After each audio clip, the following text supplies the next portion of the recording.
Salut à tous les passionnés de manga, c'est Shira.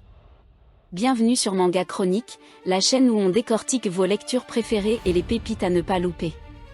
Aujourd'hui, on plonge dans l'ombre, mais avec style. On va parler d'un titre qui mélange action, infiltration et humour.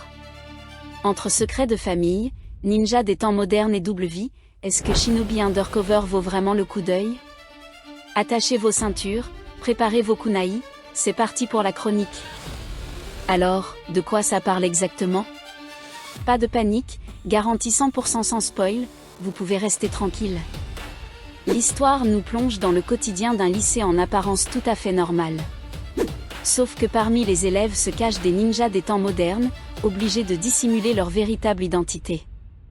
Le pitch de départ est simple mais ultra efficace, imaginez devoir gérer vos contrôles de maths le matin, et des missions d'infiltration de haute voltige la nuit, le tout en essayant de ne pas vous faire démasquer par vos propres camarades de classe.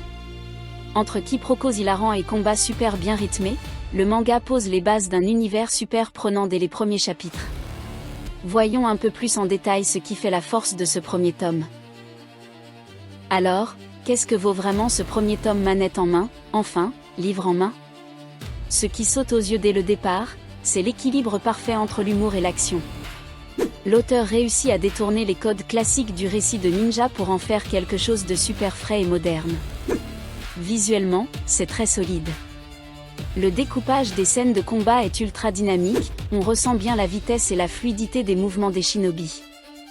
Mais le vrai point fort, ce sont les expressions des personnages lors des moments de comédie. Les visages sont hyper expressifs, ce qui rend les situations de double identité d'autant plus drôles à suivre. En bref, c'est une excellente surprise qui ne se prend pas trop au sérieux tout en proposant un univers super bien construit. On commence évidemment cette analyse par le personnage principal, Yodaka. Le prodige absolu de sa génération, envoyé sous couverture pour protéger la jeune Aoi. On va décortiquer le bon et le moins bon chez lui en 2 points simples. Premier point fort, c'est un génie pur du combat. Ce qui est ultra lourd avec Yodaka, c'est qu'il ne vient d'aucune grande lignée et ne possède aucun pouvoir héréditaire, pas de kéké magique pour lui. Tout ce qu'il a, c'est un talent brut, une agilité folle et une maîtrise technique qui lui permettent de surclasser des ninjas pourtant bien mieux armés sur le papier. Un vrai plaisir à voir évoluer. Deuxième point fort, son sens du devoir poussé à l'extrême. Quand il a une mission, il ne lâche rien. Quitte à se mettre dans des situations totalement improbables pour que la cible, Aoi, ne se doute de rien et passe la meilleure vie de lycéenne possible. Mais attention, être un tueur de l'ombre ne veut pas dire qu'on sait gérer la vraie vie. Et son premier point faible, c'est sa phobie sociale totale. Mettez-le face à un ninja renégat, il gère. Mettez-le face à une fille qui lui demande l'heure ou face à un travail de groupe en classe, et c'est la crise de panique assurée. Le lycée est un terrain bien plus hostile pour lui que le champ de bataille. Et son deuxième point faible, son manque total de compétences sociales l'amène à des quiproquos monumentaux. À force de vouloir trop bien faire en restant discret, il passe souvent pour un mec ultra bizarre ou totalement décalé auprès de ses camarades. C'est le moteur comique du manga, et ça marche du tonnerre. Après le garde du corps de l'ombre, place à la cible de la mission, Aoi. C'est la fille du grand patron de la sécurité, et elle est le cœur émotionnel du manga.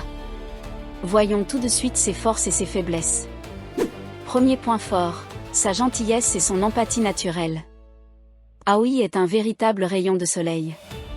Contrairement à d'autres héroïnes de ce genre qui peuvent être agaçantes, elle est profondément bienveillante. C'est d'ailleurs elle qui va naturellement tendre la main à Yodaka et essayer de l'intégrer, malgré son attitude de loup solitaire ultra bizarre.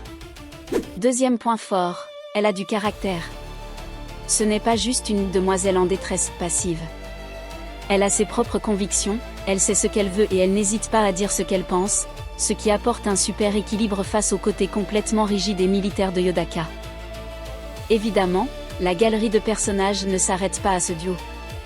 Le manga regorge d'autres profils ultra colorés, des alliés ninja complètement barrés, des rivaux redoutables, et des camarades de classe qui viennent complexifier la double vie de Yodaka. Mais je m'arrête là. Je ne vous en dis pas plus et je vous laisse le plaisir de découvrir tout ce beau monde au fil de votre lecture. Croyez-moi, chaque nouveau personnage apporte sa dose de punchline et de rebondissement. Pour finir en beauté notre tour d'horizon, on est obligé de s'arrêter sur le style graphique du manga. Parce que le dessin, c'est l'âme d'un shonen d'action, et ici, visuellement, ça envoie du lourd. Ce qui frappe dès les premières pages, c'est la netteté du trait. Le caractère design est moderne, hyper propre et soigné. L'auteur gère le contraste à la perfection, on passe d'un style très tranche de vie lycéenne, super lumineux à des ambiances de nuit beaucoup plus sombres et texturées dès que les ninjas rentrent en scène. Mais là où le mangaka brille vraiment, c'est sur le dynamisme des combats. Le découpage est ultra fluide, l'utilisation des lignes de vitesse vous donne l'impression que les personnages bougent sous vos yeux. Les chorégraphies à l'arme blanche ou au corps à corps sont super lisibles, ce qui est essentiel pour apprécier l'action sans se perdre dans les cases. Bref, c'est un vrai régal pour les yeux qui donne un rythme de folie à la lecture. En résumé, Shinobi Undercover est une excellente surprise. Si vous cherchez un manga qui mélange de l'action ninja ultra dynamique avec une bonne dose d'humour et des situations lycéennes complètement folles, foncez, vous ne serez pas déçus. C'est un premier tome très prometteur. Et vous, qu'est-ce que vous en pensez? Est-ce que le pitch vous donne envie de le lire? Si vous l'avez déjà feuilleté, donnez-moi votre avis dans les commentaires, je veux tout savoir. Si la vidéo vous a plu, n'oubliez pas de lâcher votre plus beau pouce bleu, de vous abonner à Manga Chronique pour ne rater aucune de nos prochaines pépites, et d'activer la cloche. C'était Shira, prenez soin de vous, bonne lecture, et à la prochaine. Ciao.